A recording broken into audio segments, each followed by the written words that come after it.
Bapak Ibu kekasih dalam nama Yesus, kita lebih dulu mendengarkan lagu ini. Dia jamah segenap hidupku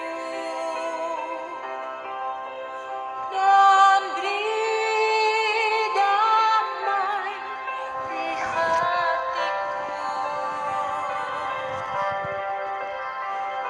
Semua berubah dan aku tahu Yesus jamah ku jadi baru.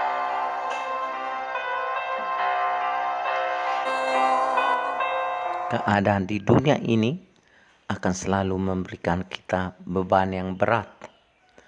Tetapi, apakah Injil itu?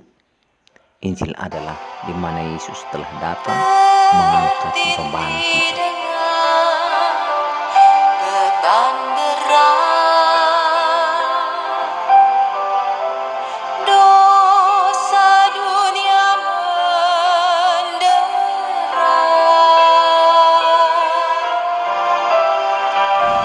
Lalu ku datang pada Yesus. Dia ubahku jadi baru. Dia jamah segenap hidupku dan beri damai di hatiku. Semua berubah dan aku tahu Yesus jamah ku jadi baru. Kisah Para Rasul pasal 15 ayat 11. Demikian firman Tuhan. Sebaliknya kita percaya bahwa oleh kasih karunia Tuhan Yesus Kristus kita akan beroleh keselamatan sama seperti mereka juga. Saudara-saudara, Injil berbeda dengan apa yang disebut hukum Taurat, hukum pidana, dan hukum yang lain. Injil adalah Injil kasih karunia, di mana setiap manusia menurut kitab Roma sudah jatuh ke dalam dosa. Tidak seorang pun yang benar, seorang pun tidak. Semua mereka mencintai kejahatan. Semua mereka berpihak kepada apa yang tidak baik. Oleh karena manusia sudah berada di bawah kekuatan dosa. Nah, saudara-saudara, oleh sebab itulah fokus pertama dari kedatangan Tuhan Yesus menjadi juru selamat adalah Dia mau menyelamatkan orang berdosa. Salah satu bukti dari kedatangan Yesus itu adalah bagaimana Dia menerima orang-orang berdosa. Semua murid-murid yang Tuhan pilih menjadi pengikutnya adalah orang-orang yang penuh dengan kekurangan. Ada Petrus yang terlalu ceplas-ceplos, ada Filipus, ada yang lain yang pemalu, ada yang lain yang penakut, ada yang lain yang koruptor. Semua mereka dipanggil oleh Tuhan Yesus bukan di dalam suatu catatan mereka punya nilai tambah secara manusia, tetapi Yesus melihat mereka adalah orang yang ingin berubah. Mereka adalah orang yang merasa lelah. Mereka adalah orang yang sadar telah menjadi korban dari penjajahan. Pada masa itu, Israel sedang dijajah oleh Roma, termasuk sedang dijajah oleh pejabat-pejabat agama yang membuat hukum-hukum, di mana sifat daripada hukum-hukum agama itu adalah hukum yang menghakimi, sehingga masing-masing orang lebih melihat penghakiman daripada pengasihan, belas kasihan, dan pengampunan. Saudara-saudara, demikian jugalah yang terjadi masa sekarang ini.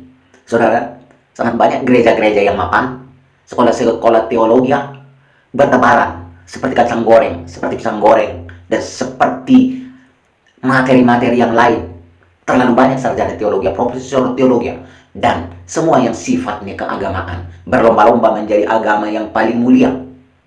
Dan orang berlomba-lomba menjadi orang yang paling besar. Orang berlomba-lomba menjadi orang yang paling kaya. Lalu berdasarkan apa yang mereka capai, mereka menjadi hakim atas orang lain. Saudara-saudara, berbeda dengan apa yang Yesus tampilkan dalam kehidupannya. Tentu saya tidak sedang di dalam posisi suka supaya orang lain berdosa, supaya orang lain melakukan perselingkuhan, supaya orang lain melakukan perbuatan yang keji dan sebagainya. Tetapi yang saya maksudkan adalah bagaimana kita menampilkan wajah dari Injil itu sebagai Injil kasih karunia, supaya jurusan yang diambil oleh gereja, oleh pejabat gereja, oleh orang Kristen bukan lebih kepada penghakiman, melainkan penyelamatan, pemberian solusi atas sesuatu yang mendatangkan ketidakbaikan. Tetapi yang dikejar oleh manusia memang adalah yang paling mudah. Apa yang paling mudah? Apa yang paling mudah bagi seorang ayah bodoh dan ibu bodoh ketika anaknya bersalah? Yang paling mudah adalah memukulnya.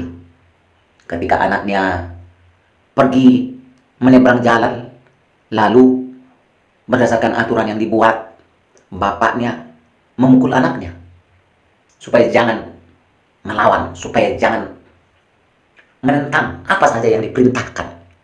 Jadi semua dibuat untuk mengatasi segala sesuatu itu adalah ancaman dan pukulan.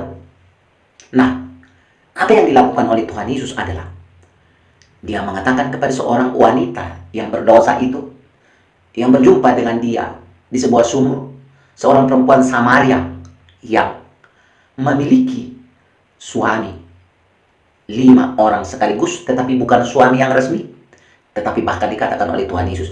Dan bukan hanya itu, saudara-saudara, tetapi Yesus memberitahukan siapa dirinya, bahwa ada satu kebutuhan di dalam diri Yesus, yaitu kebutuhan akan kehidupan.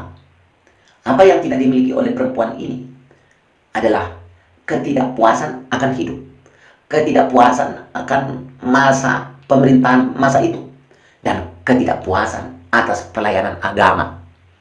Sehingga dengan ketidakmampuannya agama, ketidakmampuannya hukum, ketidakmampuannya kebijakan manusia, budaya manusia, tradisi manusia untuk mengatasi kehidupan, maka terbuktilah perempuan itu seorang yang terbuang oleh karena dia terseleksi sebagai sampah menurut ukuran penghakiman agama. Dan kita melihat, saudara-saudara yang kekasih dalam nama, ada juga perempuan yang lain yang tertangkap basah melakukan perselingkuhan. Pada saat yang sama kita melihat juga bagaimana dia hendak dihakimi oleh orang-orang yang menerapkan hukum Musa. Sangat ketat, ingat sekali pada hukum Musa, bahwa kalau orang begini harus diginikan, bahwa kalau orang melakukan ini mereka adalah sampah. Padahal sebenarnya Tuhan tahu ada banyak orang tidak melakukan kejahatan karena takut kepada polisi. Ada orang tidak melakukan kejahatan karena malu ketahuan. Tetapi sebenarnya di dalam pikiran mereka telah terlalu banyak dosa yang lebih memalukan daripada orang yang ketahuan. Ada banyak perbuatan kejahatan yang tidak kelihatan. Ada banyak persundalan yang tidak kelihatan.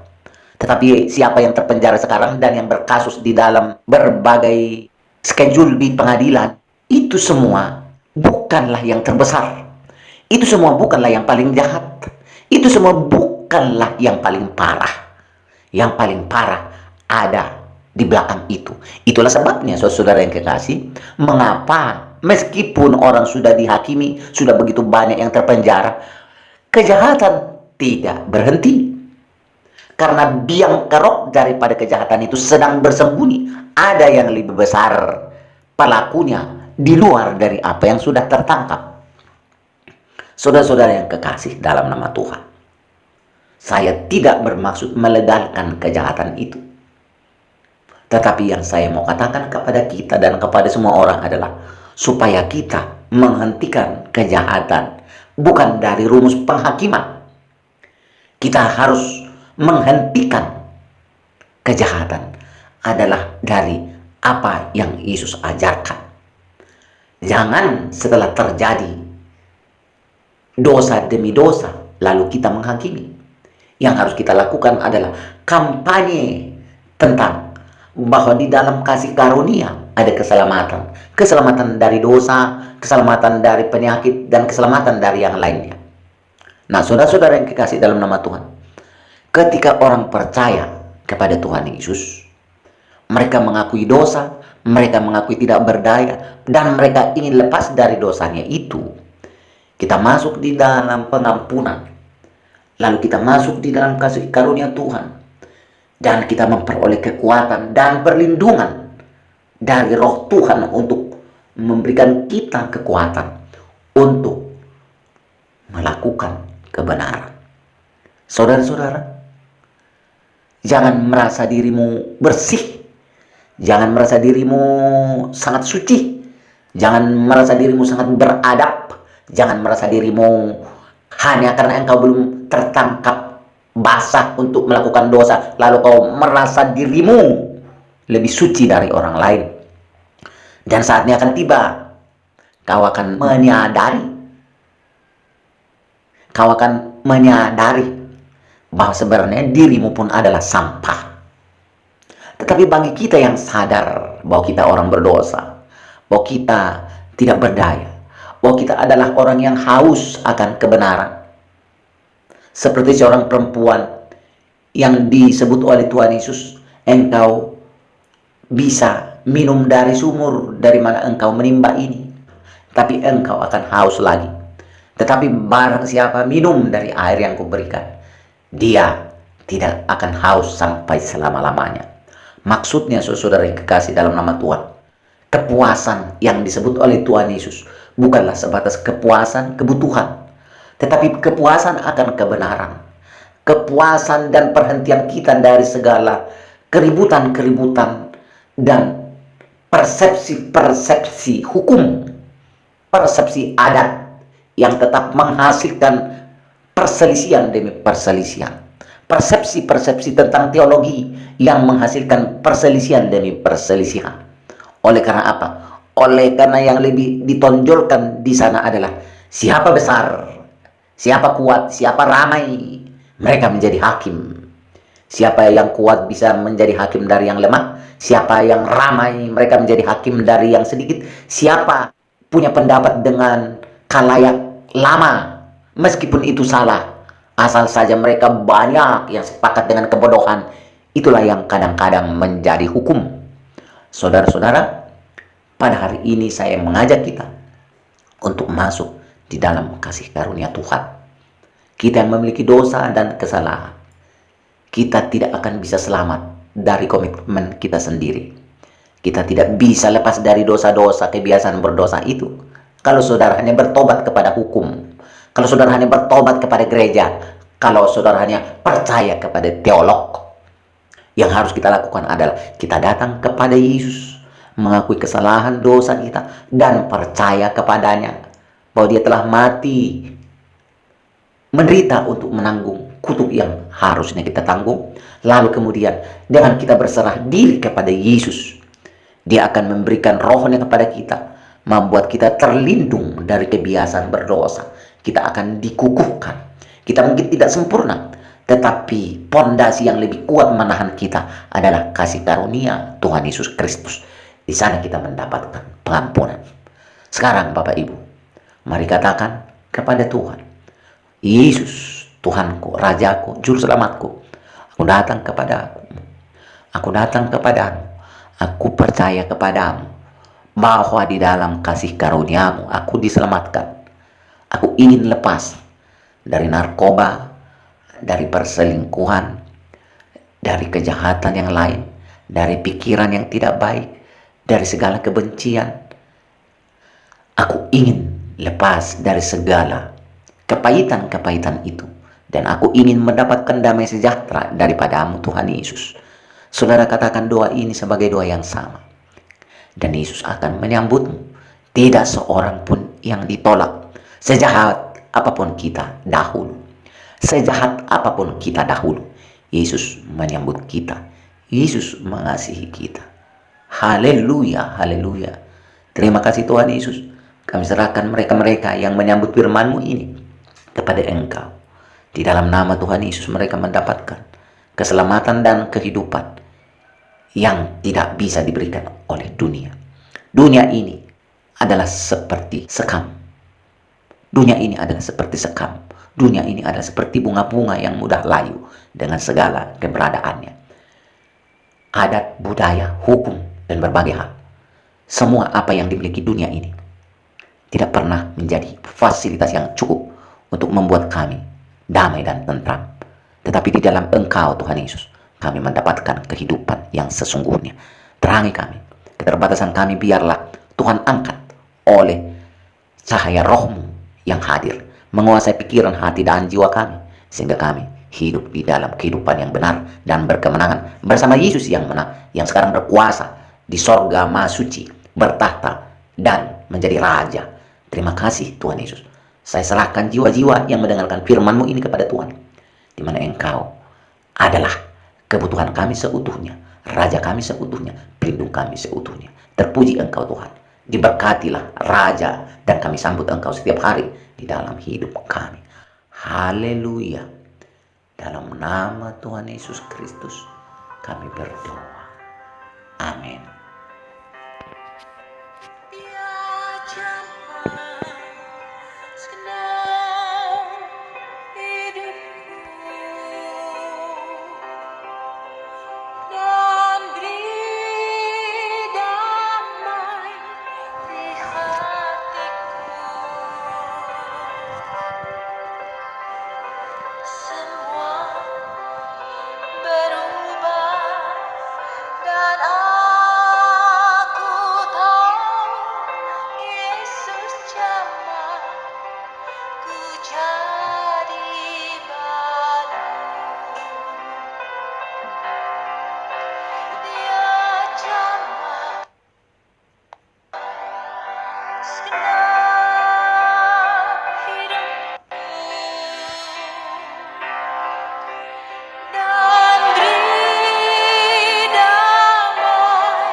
Semua yang letih lesu dan berbeban berat, datanglah pada Yesus.